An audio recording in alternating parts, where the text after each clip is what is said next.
Dear colleagues, welcome to the Dental Online College. My name is Jan Hajto. I am specialist for aesthetic dentistry in Munich. Today I want to present you in two presentations my functional concept. Especially in aesthetic dentistry with all ceramic materials, function is a very important thing to regard and incorporate in our work. Let's start with what is the base of dentistry, the very basics. That is, I call it the single step tooth by tooth dentistry. A reactive dentistry where we react to something that happens, patient comes in, he has some problem with the tooth and we fix it. For doing that, we only need to know what we learned in dental school. We need to know about materials, which material to use, how to prep, how to bond and adjust contacts. But this is by far not a complete or comprehensive dentistry. This is a very limited dentistry. The single step to go from one step to fix teeth in one step, that works only in very simple cases. Usually we need more steps. Let's look at this. I call this stepstone dentistry. If we go from step to step and try to test our work, to explore how it works in the patient's mouth, then we need several steps. Prototypes, temps, mock-ups and planning steps. And this provides predictability because we get closer to the result and the patient knows what in the end he will get. It is not really set how many steps this must be. There are simple cases which we still can do in one or two steps, but there are also very complex cases where it can be up to very many steps and the treatment takes a long time. Here are some clinical examples.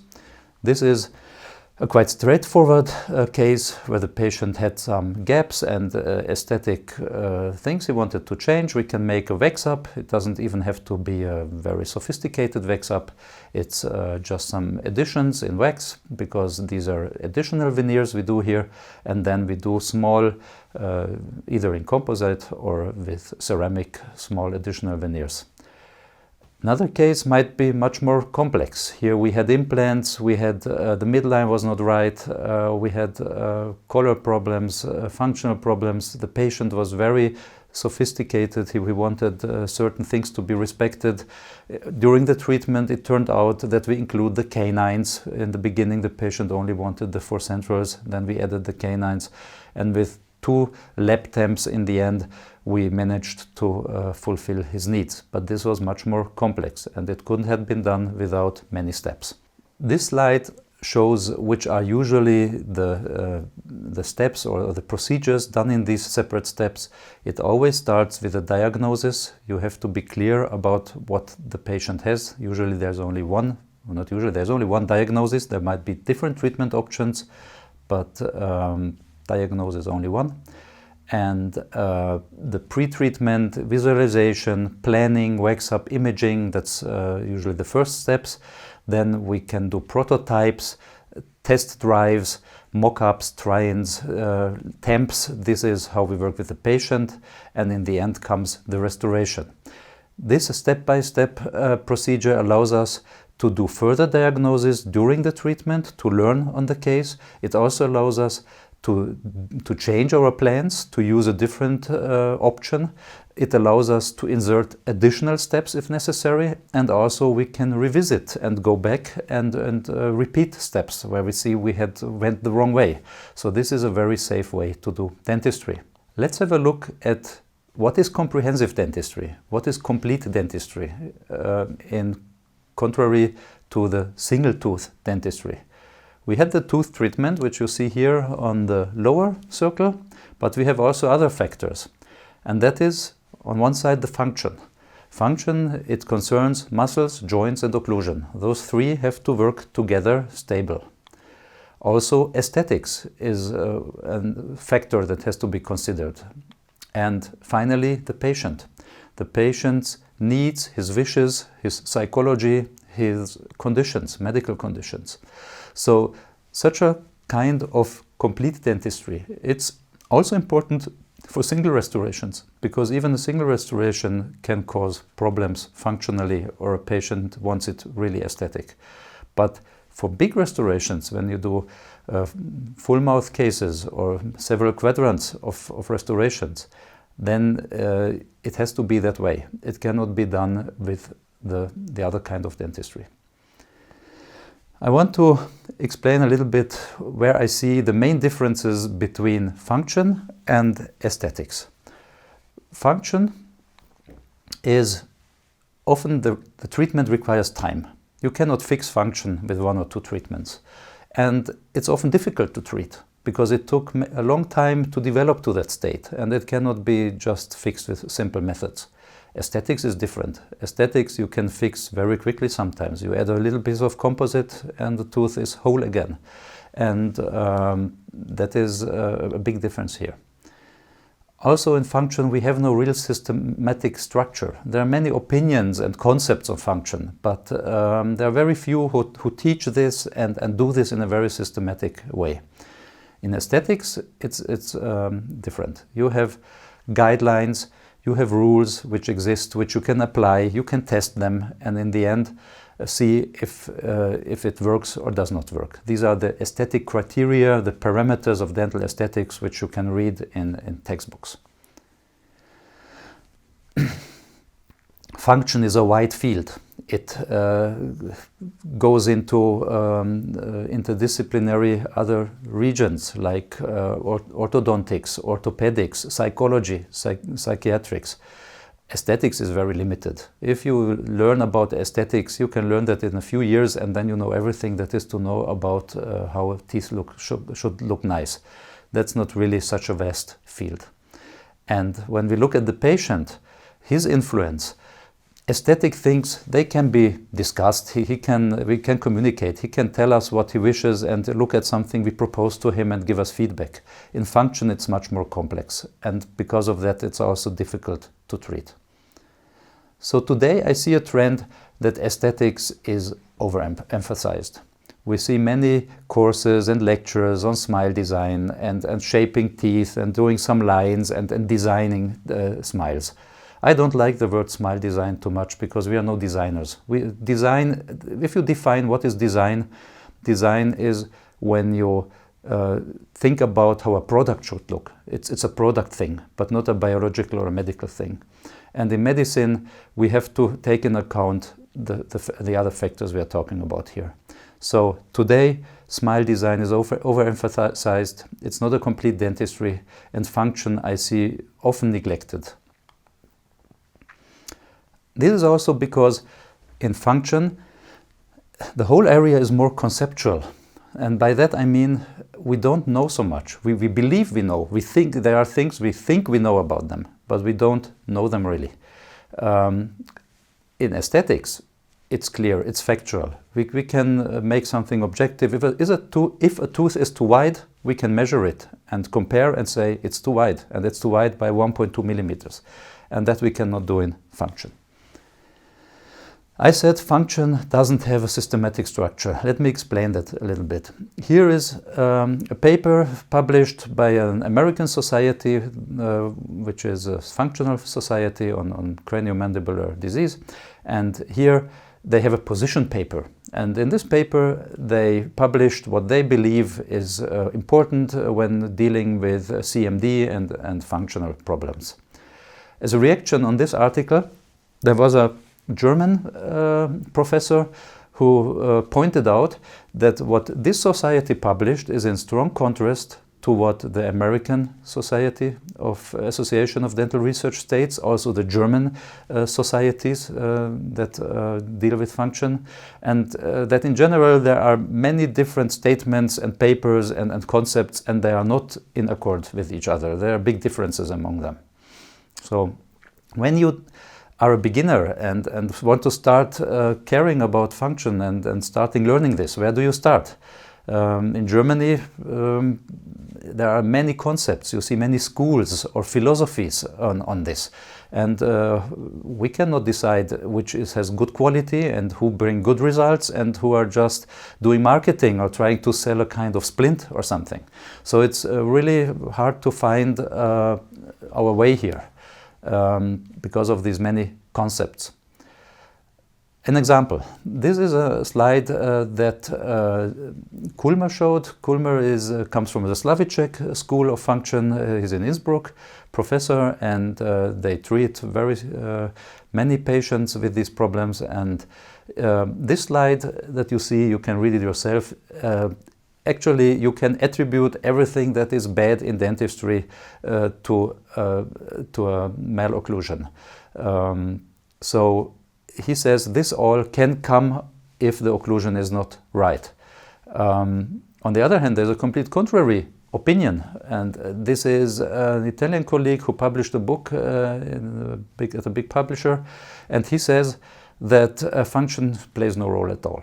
Occlusion plays no role at all in function, and that the thought that occlusion might play a role is very hard to take out of our brains, our practitioner brains. So this is complete contrary. So who is right? We come to this later in the second part of my lecture. I want to say here that Alan and Kiveskari in Scandinavia, these are people who for decades did research on which is the role of occlusion in function. And they said this, that the CMD, it's a general term. It's not a precise diagnosis. It's a descriptive term of different symptoms. And the different peoples and practitioners have different ideas on what it might mean. So there is no systematic structure. Let's go to functional diagnosis. Here in Germany, we have societies, and they define these papers, these forms, how to do a functional diagnosis. You need about 45 minutes to go through these forms and fill out every aspect and look at the patient fully if you want to do this. We come to this also later. But I want to say here that the whole function is a vast field and like a puzzle. You have to put together all the information you get on the patient and try to form your image and your idea what he has. Scientifically, if we see there is a state of the patient of illness or whatever, and we have a diagnosis, we try to find out what it is. We don't have simply we are right or wrong. We don't have only two options. We have four options because we can be right positive and wrong positive or wrong negative and wrong and correct negative. We can also see a healthy patient as ill, and that's something different than seeing a sick patient as healthy. So we have these four options. And there are some technical terms. The sensitivity, it describes how well we can identify the pathologies, how high is the percentage of sick patients we really found out as sick.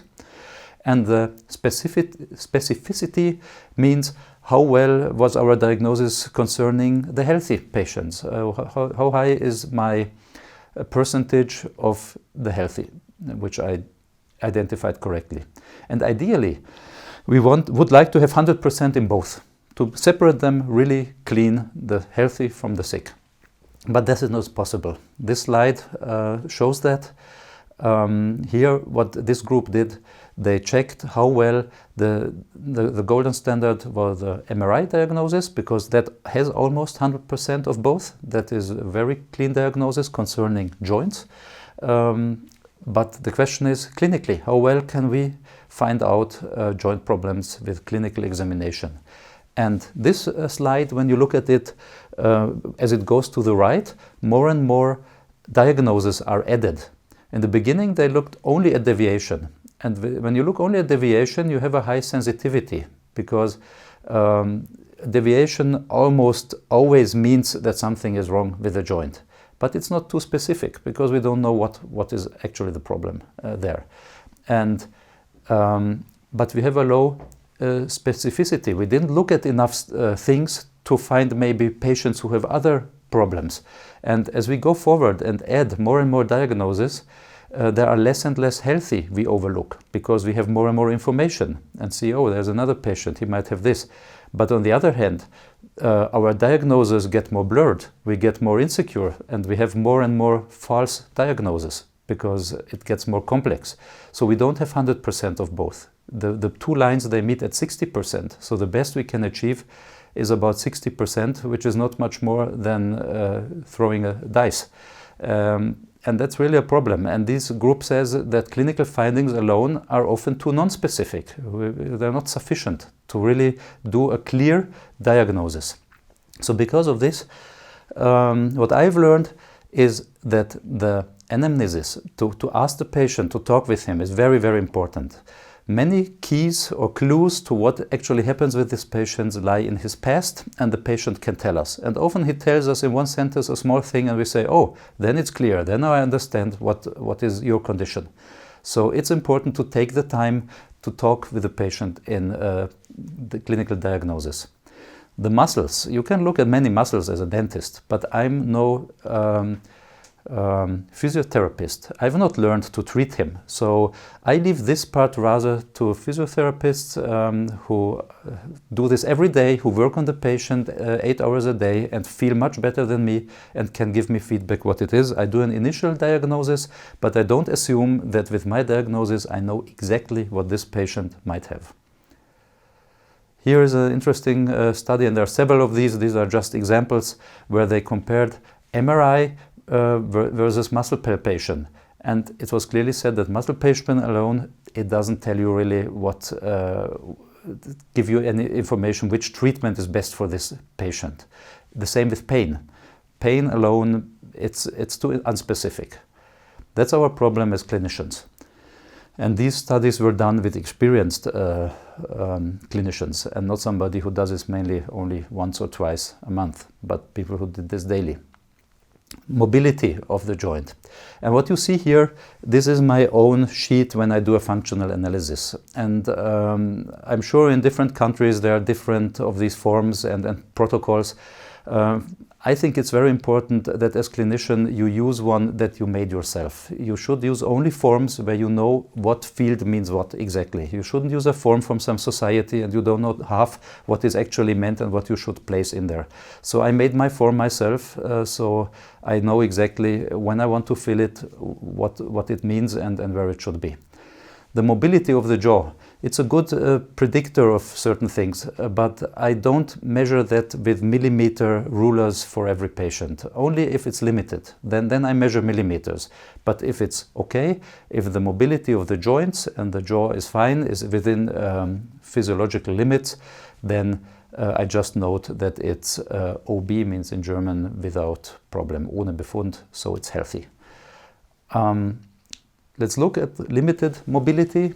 Again, golden standard MRI versus limited mobility. And when you look at unspecifically at disc derangements, any kind, then a limited mobility is a quite good variable to find that out. It doesn't tell us what is exactly in the joint, but if the mouth doesn't open more than 2 or 3 centimeters, something is definitively wrong.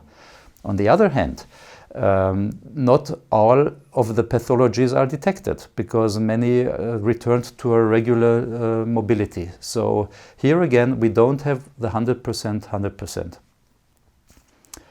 The clinical diagnosis of the joints, there are methods like joint play and listening to the clicks and the noises and doing provocation tests, put some pressure and see how it clicks then.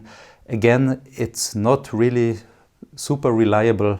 This study here was done and they did only 40% of correct diagnosis when they looked only at the reciprocal click.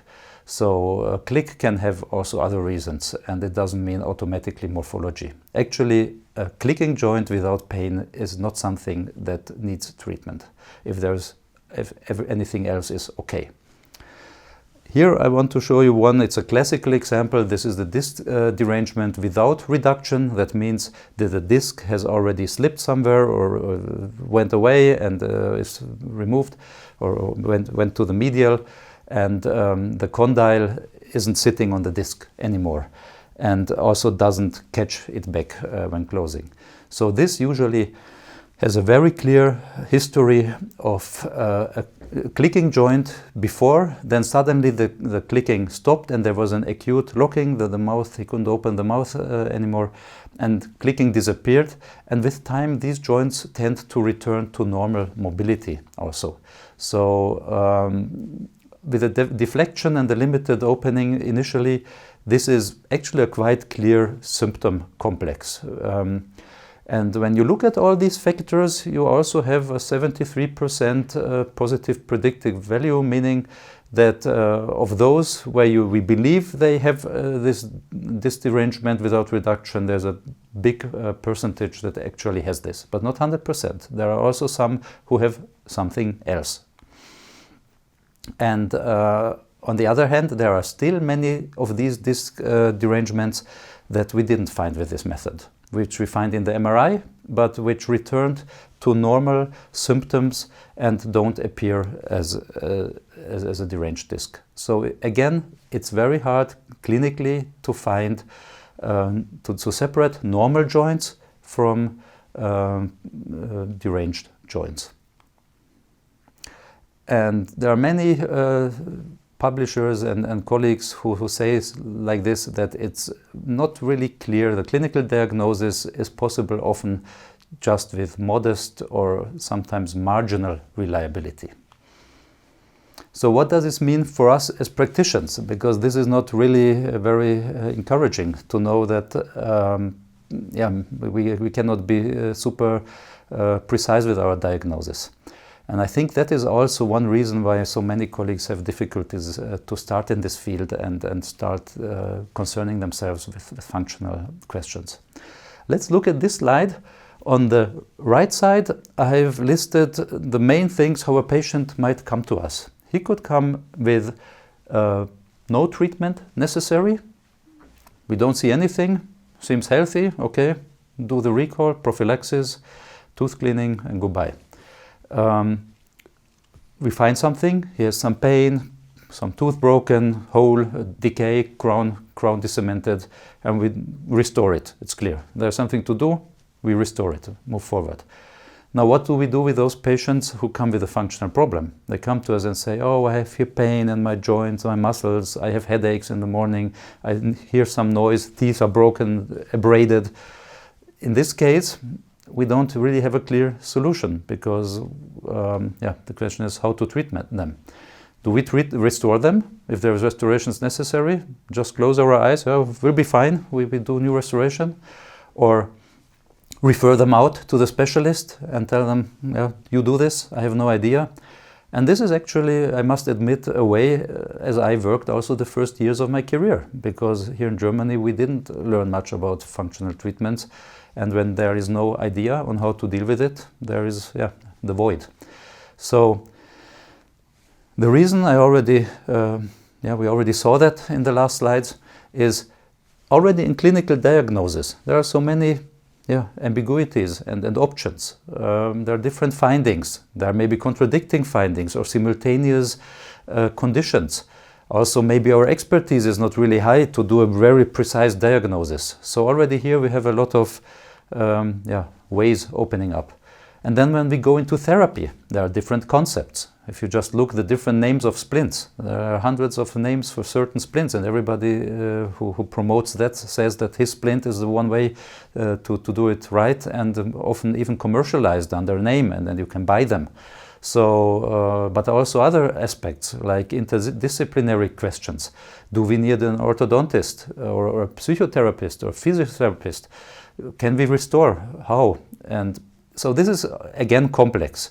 There's a word for this, and that's actually called a jungle. We stand in front of a big jungle of information and have to find our way through that. And my personal solution for that, to understand how to deal with this, was actually you have to turn around.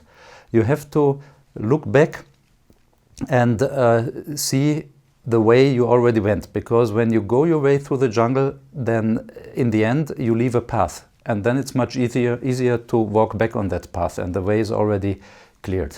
But you have to tread that path often enough before it grows back again. So you should do things regularly in dentistry and specialize, and not do things that you do just once a month or every year.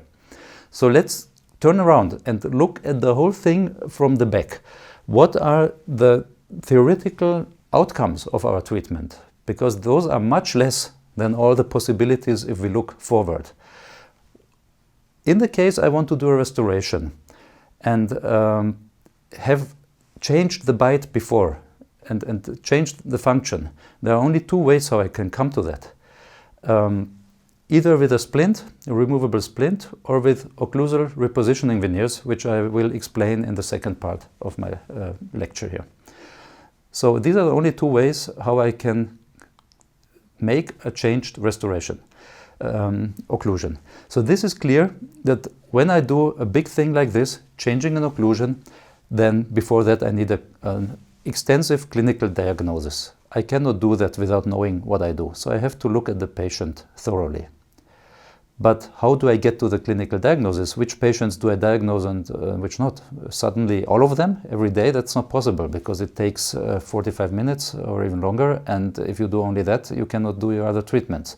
So let's look at those patients who come with pain and functional problems. Usually would say, okay, these are the ones I do clinical diagnosis. But that's not the right way to do it. Actually, you should do a first initial diagnosis. Try to find out in a short time what is his problem and how can I help him, because some patients need immediate treatment. The same with other dental problems. It's possible that you help him best, giving him a splint, which you maybe make in your office the same day, same hour. There's from Dentsply, the Intera splint, which you can do in the mouth immediately and do it yourself. And then the patient goes home with a splint and you helped him. And then you reschedule him for functional diagnosis to look into the whole thing more thoroughly. So there might be an immediate treatment necessary, and usually if you don't have the time, you don't know what kind of patient comes in your office, you don't have the time to do a full diagnosis, make an initial diagnosis. And now comes, in my view, the most important point in this functional concept, and that's the screening. Because there might also be patients that appear healthy, but they need treatment because they don't tell us by themselves. But as soon as we start looking and searching for it, we suddenly find, oh, there's this problem and this and this.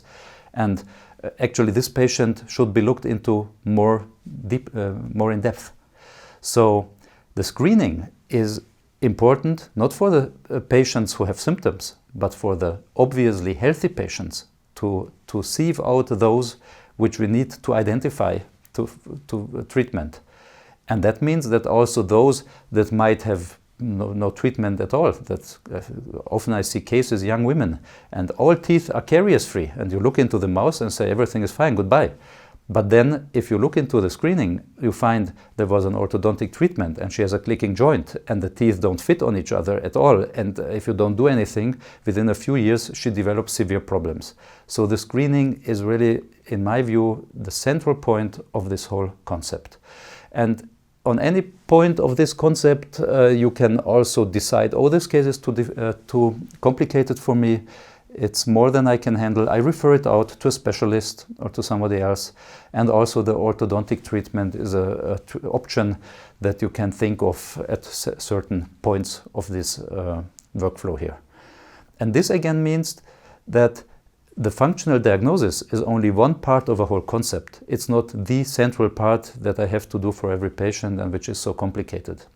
So if you go on these pathways often and do this regularly, you get experienced with them, you get more safe, you know, do more cases, you know more outcomes, and it's a really stable and good daily concept.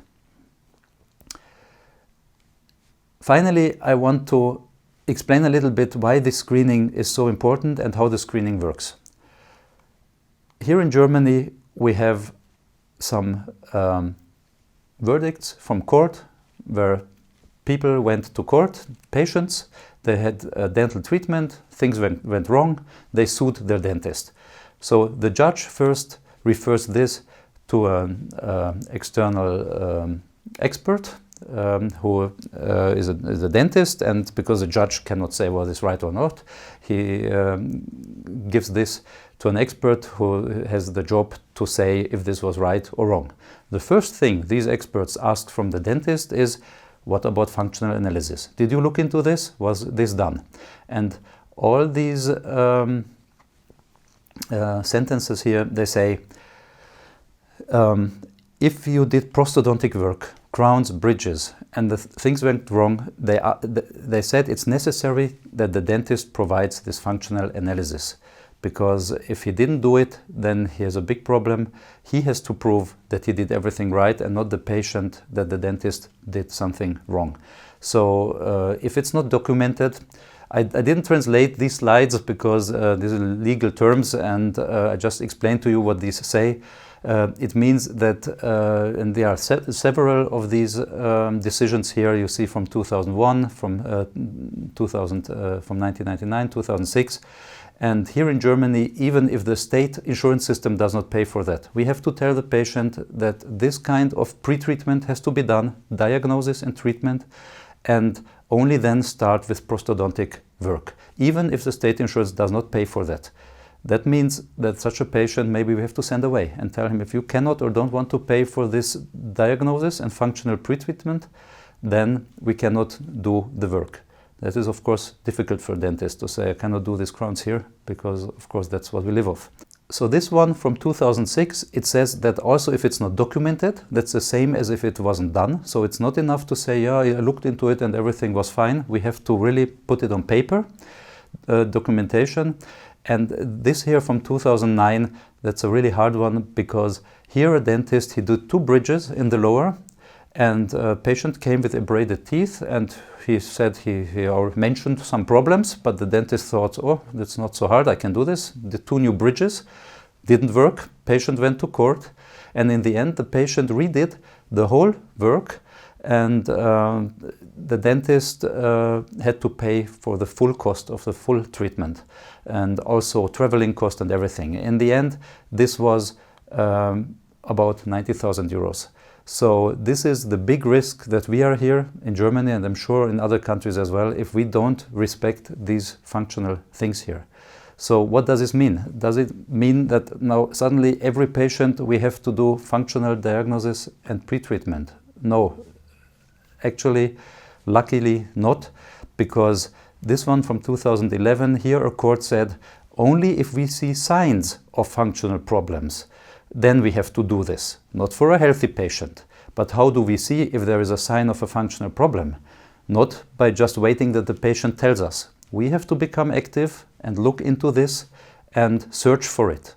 And the search is done by the screening, because this is something we have to do with every patient, find out, and it has to be done quick and efficient, so we can do it every day, several times. So how does this screening work? You see the screening on this slide, it's central to my concept, because this is the one that leads to the decisions if I can restore without doing anything, or no treatment, or do a splint, or a clinical diagnosis. This means that every new patient that comes to me, and also patients I see in recall, I don't look in the mouth the first time. I check them on the extraorally, the muscles, the joints, and certain things. And here I explain to you how the screening is done, because here we have something that a colleague of mine, Oliver Ahlers from Hamburg, he is a specialist on functional treatment. He has a center for referring patients, and he does these things. And together with a university professor, and he was also at university many years, they developed this concept of the CMD Kurzbefund, it's called in German. It's the same as a CMD screening. And this is substantiated and validated by science. They looked into literature and looked for those factors that indicate that functional problems might be present in the patient. And these are 6 findings that we have to look after, and that can be done in 1.5 or 2 minutes. It is really fast, and this is done on every patient for the decision if a functional route has to be taken or not. So if 1 or 0 of these points are positive, then it's very unlikely that there is some problem. If 2 or more of these findings are positive, then it starts to become likely that there is something, and we should propose to the patient we have to look into this more deeply. So the first thing is the opening of the mouth asymmetric? So we let the patient open the mouth as wide as he can, and you can see that by your eye, or you take something, handle of a probe to check if it's straight. And you ask the patient, does it hurt? then we see if it's wide enough, if it's limited. And there we can take our 2 fingers or the 2 fingers of the patient and see if he can put it between his teeth at maximum opening. If he cannot, then it's a limited opening. Then it's 1 point positive. We look for noises in the joint. We don't do that by stethoscope. We do that tactile with the fingers because you rather feel them here if there is a click or some crepitation. And we ask the patient because the patients often hear this much better than us through the bone. And we ask, is there some pain? Then we let the patient close the mouth again. Before we had him open. Now we let him close like this. Should be loud so we hear it.